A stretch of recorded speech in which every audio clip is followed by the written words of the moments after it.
If you grew up in America during the 1950s, Christmas gifts meant more than the boxes under the tree.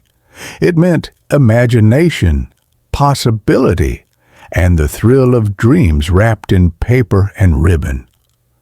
Christmas wasn't just a holiday. It was an event, a season that shimmered with anticipation and pure, unfiltered joy. And nothing embodied that magic more than the gifts. The very word carried electricity back then. I can still see it. The soft glow of the living room at night, the smell of pine and wax from the candles, the hush that seemed to fall over the house once the lights in the tree were plugged in. Back then, our Christmas trees weren't coordinated or color-matched like the ones you see today. They were alive, a jumble of colors, glass bulbs, hand-cut paper snowflakes, and strings of lights that burned warm and steady. And beneath that glowing tree the gifts waited, each one a mystery, each one whispering promises that kept us awake for nights. For a kid in the 1950s, the Sears Wish Book was more than a catalog. It was a sacred text. It arrived in the mail thick as a Bible, and we'd flip through its glossy pages until they softened and tore at the corners. We circled toys in red crayon, added notes in the margins, and argued with siblings about which page had the best stuff. The Lionel trains gleamed like miracles. The dolls in their pastel dresses looked so real you almost felt they might turn their heads. And the shiny red Schwinn bicycles, oh, those were the crown jewels of Christmas dreams. You could practically feel the wind on your face just staring at them. Parents knew the importance of that catalog. You'd find it lying open on the kitchen table, pages marked with scraps of paper or wish lists written in shaky block letters, train set, cowboy hat, baby doll that talks. It wasn't just kids dreaming, mothers and fathers dreamed too. There was something about those post-war years that made everyone want to believe in possibility again. The act of buying gifts back then felt different. There were no online orders or overnight deliveries. There were store visits, handshakes, and the rustle of paper bags. In downtown streets lit with colored bulbs, mothers in wool coats and fathers in felt hats carried boxes tied with string. You could smell roasted chestnuts and pine garlands as you passed department store windows that sparkled with moving trains, animatronic Santas, and winter wonderlands behind glass. At Woolworth's, you'd find wooden toys, tin robots, and dolls that blinked. In the corner stood a small table where kids could choose presents for their parents. A handkerchief set for Mom, a bottle of Old Spice for Dad. I remember holding a dollar bill so tightly in my mittened hand it grew damp from sweat, trying to choose something that felt as grand as what I imagined they got for me. The wrapping of presents was a ritual all its own. In our house, we used bright paper with snowmen and stars or whatever patterns were left in the rolls by the time Mom got to the store. Tape was precious, so you learned to fold neatly to make corners tight. Bows were reused year after year, tucked into boxes with the ornaments come January. You could tell how loved a family was by the layers of care in the wrapping. And once those gifts were placed beneath the tree, the whole room changed. The air hummed with wonder. We didn't have mountains of presents, not like today. But what we had mattered. A single box could feel like a universe. Sometimes it was heavy and mysterious. Sometimes light, full of promise. Some years, the gifts were practical. A sweater, mittens, a new cap. But there was always one that lit your heart like a sparkler. The big one. Every child had that one hope, that one dream wrapped in paper that made sleep nearly impossible on Christmas Eve. And oh, the waiting, that exquisite, unbearable waiting. You'd lie in bed staring at the ceiling, listening for the sound of sleigh bells that you swore you heard once or twice. The house creaked with warmth from the furnace, and outside snow fell softly, muting the world. You knew your parents were still awake, whispering, perhaps sneaking the last presents under the tree, maybe assembling something that required some assembly required. In the morning, there would be magic, and you could almost feel it already, gathering just beyond the edge of sleep. For adults, the gifts were symbols of a simpler joy. A tie clip, a record, a pair of gloves. For kids, though, it was life-changing. To unwrap a brand new toy train, to open a box and find a doll whose eyes blinked when you tilted her. That was a kind of miracle you could hold in your hands. And Christmas morning itself? It was chaos and glory. You'd wake before dawn, your breath fogging the cold air of your bedroom. You'd tiptoe, or try to, past creaky floors, your heart hammering. The first thing you saw was the tree, its light still twinkling in the dark, and then the presents, the paper gleaming, the ribbons untied by your trembling fingers. The sound of tearing paper was the anthem of Christmas. And for a few glorious hours, the world was perfect. When I think of those mornings now, it's never just about what was inside the boxes. It's about how they felt. The sounds, the scents, the way the world seemed to pause in that golden hour of discovery. To a child of the 1950s, Christmas morning was the closest thing to magic we would ever know. The first rip of paper broke the silence like music. There were gasps, squeals, and sometimes laughter that turned to tears because it was just what you wanted. The paper itself was worth saving, heavy, shiny, patterned with Santas or snowflakes, and the bows were carefully collected by mothers who believed in not wasting beauty. The gifts beneath that tree were more than toys.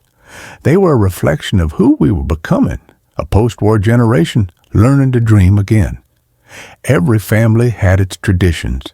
In ours, Dad would pour coffee, Mom would pass out presents one by one, and no one could open theirs until everyone had one in hand. The rule was, all together now. It kept the joy shared. You'd hear a chorus of, "Oh, look at this," as ribbons flew, and for a few minutes, the house was a symphony of wonder.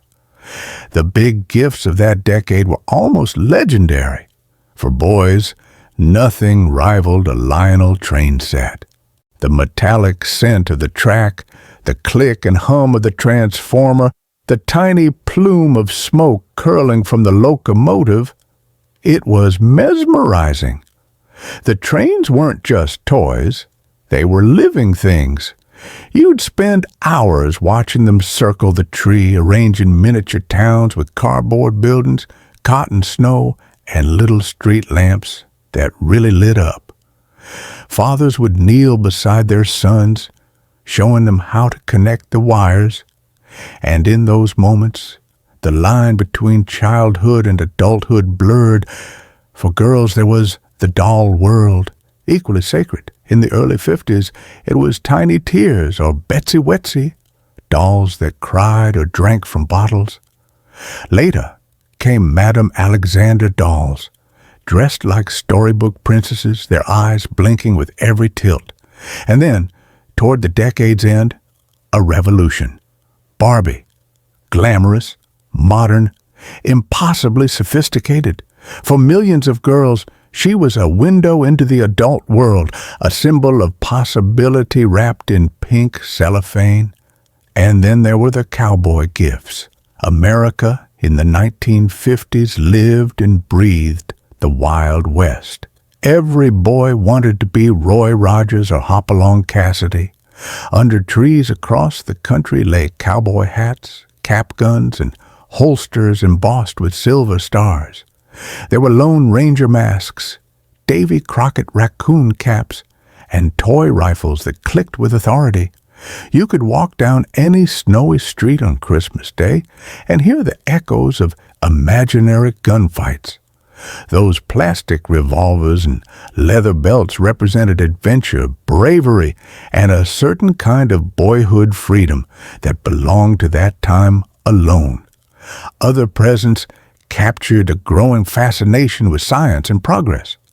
The Gilbert chemistry set turned basements into laboratories, the smell of sulfur and vinegar filling the air as boys experimented and sometimes blew small things up. Microscopes came with tiny glass slides, revealing unseen worlds that sparked curiosity and awe. Erector sets, with their metal beams and real screws, let kids build bridges, cranes, and towers that looked straight out of the post-war skyline. And every now and then, a father would join in, just to make sure it works. Though we all knew he was having the time of his life, for the mechanically inclined Tonka trucks were indestructible dreams.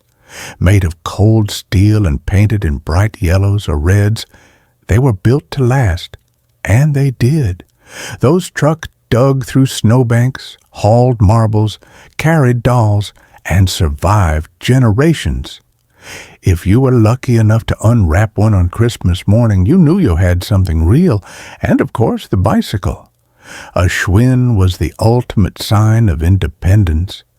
Whether it was cherry red or sky blue, with white-walled tires and a chrome bell, it gleamed like freedom itself.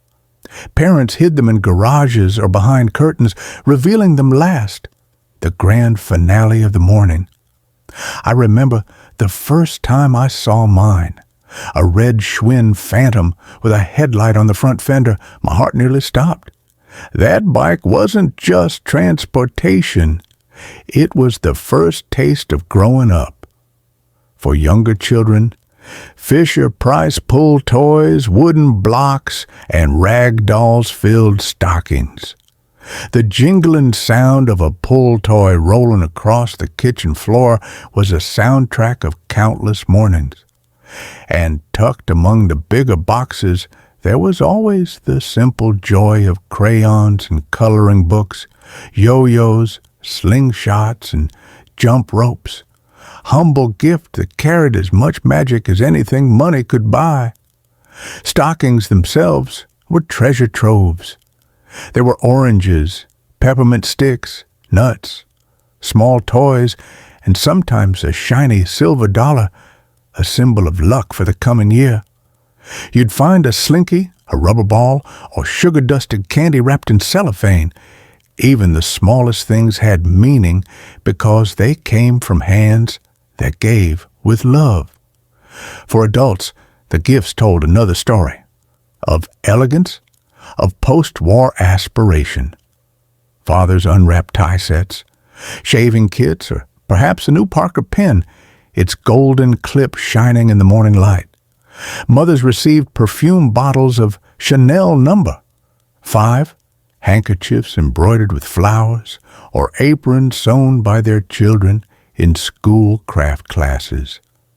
Sometimes a record lay under the tree, Perry Como, Nat King Cole, or Frank Sinatra, the soundtrack to another year of hope.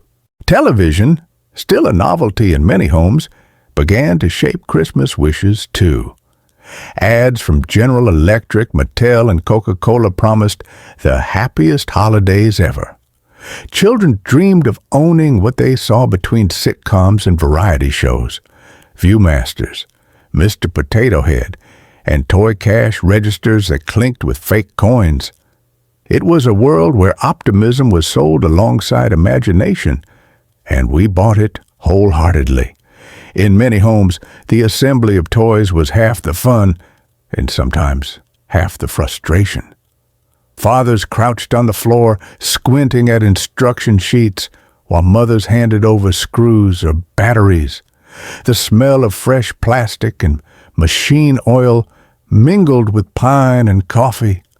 By afternoon, the living room was a wonderland of scattered wrapping paper, new toys, and sleepy smiles. As the day unfolded, we carried our treasures outside. The streets were alive with children showing off their new sleds, firing cap guns, or racing their bikes up and down snowy lanes. You could hear radios playing carols from open doors, the faint laughter of neighbors, the steady crunch of boots on ice. There was a sense of community in that. Every kid comparing toys, every parent waving from porches with steaming mugs. And in the quiet moments after the excitement faded, when the toys were lined neatly on shelves and the wrapping paper was packed away, there was something deeper. The glow of satisfaction, the warmth of being together, of knowing that in a world just emerging from war and worry, we had built something good, something safe. Looking back, those gifts of the 1950s weren't about extravagance or technology. They were about connection. Every toy, every doll, every bike carried a story of parents working long hours, of children believing in magic, of a nation rediscovering joy. The greatest gift wasn't under the tree at all. It was the feeling that we belonged to something bigger than ourselves, a home, a family, a time of hope. Even now, when I catch the faint scent of pine and tinsel or hear Bing Crosby on the radio, I'm transported back to that living room, that tree, those boxes wrapped with care, to a moment when everything felt possible. And if you were a child in the 1950s, you know exactly what I mean.